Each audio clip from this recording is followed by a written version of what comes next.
विक्रम और बेताल। बहुत पुरानी बात है। धारा नगरी में गंधर्वसेन नाम का एक राजा राज करते थे। उसकी 4 रानियां थीं। उनके 6 लड़के थे जो सब के सब बड़े ही चतुर और बलवान थे। संयोग से एक दिन राजा की मृत्यु हो गई और उनकी जगह उनका बड़ा बेटा शंख गद्दी पर बैठा। उसने कुछ दिन राज किया, लेकिन छोटे भाई विक्रम ने उसे मार डाला और स्वयं राजा बन बैठा।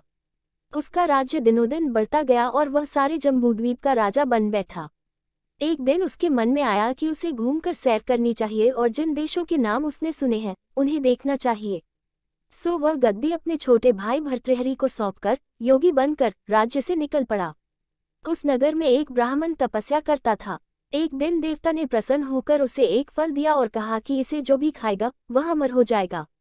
ब्राह्मण ने वह फल लाकर अपनी पत्नी को दिया और देवता की बात भी बता दी। ब्राह्मणी बोली, हम अमर होकर क्या करेंगे? हमेशा भीख मांगते रहेंगे, इससे तो मरना ही अच्छा है। तुम इस फल को ले जाकर राजा को दे आओ और बदले में कुछ धन ले आओ। ये सुनकर ब्राह्मण फल लेकर राजा भर्तृहरि के पास गया और सारा हाल कह सुनाया। भर्तृहरि ने फल ले लिया और ब्राह्मण को 1 लाख रुपये देकर विदा कर दिया। भर्तृहरि अपनी एक रानी को बहुत चाहता था। उसने महल में जाकर वह फल उसी को दे दिया। रानी की मित्रता शहर कोतवाल से थी। उसने वह फल कोतवाल को दे दिया। कोतवाल एक वेश्या के पास जाया करता था। वह उस फल को उस वेश्या को दे आया। वेश्या ने सोचा कि यह फल तो राजा को खाना चाहिए। वह उसे लेकर राजा भर्तृहरि के पास गई और उसे दे दिया। भर्तृहरि ने उसे बहुत सा धन दिया, लेकिन जब उसने फल को अच्छी तरह से देखा तो पहचान लिया। उसे बड़ी चोट लगी, पर उसने किसी से कुछ कहा नहीं। उसने महल में जाकर रानी से पूछा कि तुमने उस फल का क्या किया? रानी ने कहा, मैंने उसे खा लिया।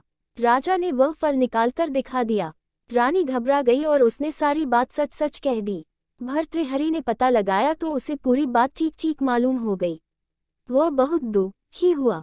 उसने सोचा, ये दुनिया माया जाल है, इसमें अपना कोई नहीं। वह फल लेकर बाहर आया और उसे धुलवाकर स्वयं खा लिया। फिर राजपाट छोड़ योगी का भेष बना जंगल में तपस्या करने चला गया। भर्तृहरि के जंगल में चले जाने से विक्रम की गद्दी सूनी हो गई।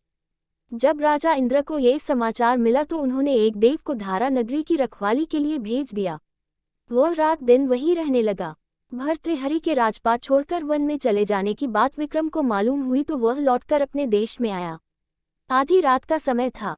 जब वह नगर में घुसने लगा तो देव ने उसे रोका। राजा ने कहा, मैं विक्रम हूँ, यह मेरा राज है, तुम रोकने वाले कौन होते? देव बोला, मुझे राजा इंद्र ने इस नगर की चौकसी के लिए भेजा है। तुम सच्चे राजा विक्रम हो तो आओ, पहले मुझसे लड़ो। दोनों में लड़ाई हुई। राजा ने जरा सी देर में देव को पछाड़ दिया। तब देव बोला, हे राजन, तुमने मुझे हरा दिया, मैं तुम्हें जीवन दान देता हूँ। इसके बाद देव ने कहा, राजन, एक नगर और एक नक्षत्र में तुम 3 आदमी पैदा हुए थे। तुमने राजा के घर में जन्म लिया, दूसरे ने तेली के और तीसरे ने कुम्हार के। तुम यहाँ पर राज करते हो, तेली पाताल में राज करता था। कुम्हार ने योग साधकर तेली को मारकर शमशान में पिशाच बना सिरस के पेड़ से लटका दिया है। अब वह तुम्हें मारने की फिराक में है, उससे सावधान रहना। इतना कहकर देव चला गया और राजा महल में आ गया। राजा को वापस आया देख सबको बड़ी खुशी हुई। नगर में आनंद मनाया गया। राजा फिर राज करने लगा। एक दिन की बात है कि शांतिशील नाम का एक योगी राजा के पास दरबार में आया और उसे एक फल देकर चला गया। राजा को आशंका हुई कि देव ने जिस आदमी के बारे में बताया था कहीं यह वही तो नहीं है। ये सोच उसने फल नहीं खाया, भंडारी को दे दिया। योगी आता और राजा को एक फल दे जाता। संयोग से एक दिन राजा अपना अस्तबल देखने गया था। योगी वहीं पहुंच और फल राजा के हाथ में दे दिया। राजा ने उसे उछाला तो वह हाथ से छूटकर धरती पर गिर पड़ा। उसी समय एक बंदर ने झपटकर उसे उठा लिया और तोड़ डाला। उसमें से एक लाल निकला, जिसकी चमक से सबकी आंखें चौंधिया गईं। राजा को बड़ा आश्चर्य हुआ। उसने योगी से पूछा, आपके लाल मुझे रोज क्यों दे जाते हैं? योगी ने जवाब दिया, महाराज, राजा, गुरु, ज्योतिषी, वैद्य और बेटी, इनके घर कभी खाली हाथ नहीं जाना चाहिए।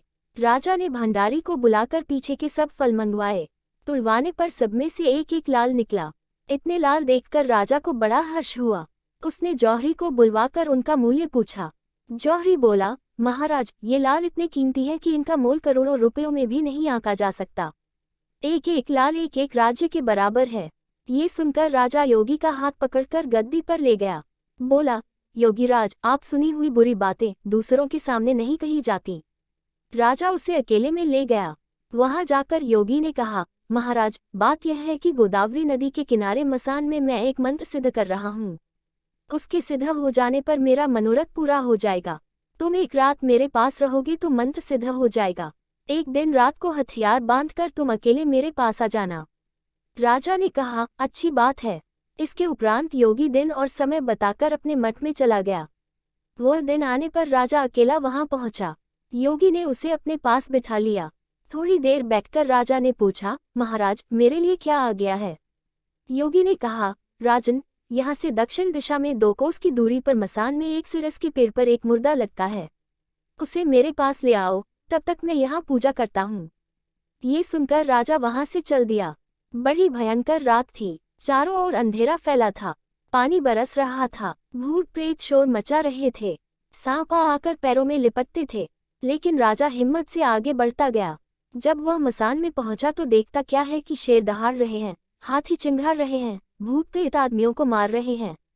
राजा बेधड़क चलता गया और सिरस के पेड़ के पास पहुंच गया। पेड़ जड़ से फुंदी तक आग से दहक रहा था। राजा ने सोचा, हो न हो, ये वही योगी है जिसकी बात देव ने बताई थी। पेड़ पर रस्सी से बंधा मुर्दा लटक रहा था। राजा पेड़ पर चढ़ गया और तलवार से रस्सी काट दी। मुर्दा नीचे गिर पड़ा और दहाड़ मार मार कर रोने लगा। राजा ने नीचे आकर पूछा, तू कौन है? राजा का इतना कहना था कि वह मुर्दा खिलखिलकर हंस पड़ा। राजा को बड़ा आश्चर्य हुआ। तभी वह मुर्दा फिर पेड़ पर जा लटका। राजा फिर चढ़कर ऊपर गया और रस्सी काट मुर्दे का बगल में दबा नीचे आया। बोला, बता, तू कौन है?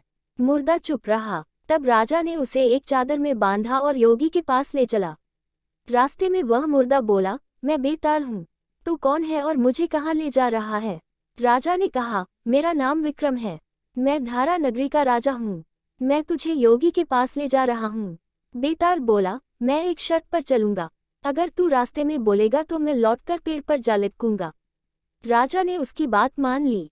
फिर बेताल बोला, पंडित, चतुर और ज्ञानी, इनके दिन अच्छी अच्छी बातों में बीतते हैं, जबकि मूर्खों के दिन कलह और नींद में।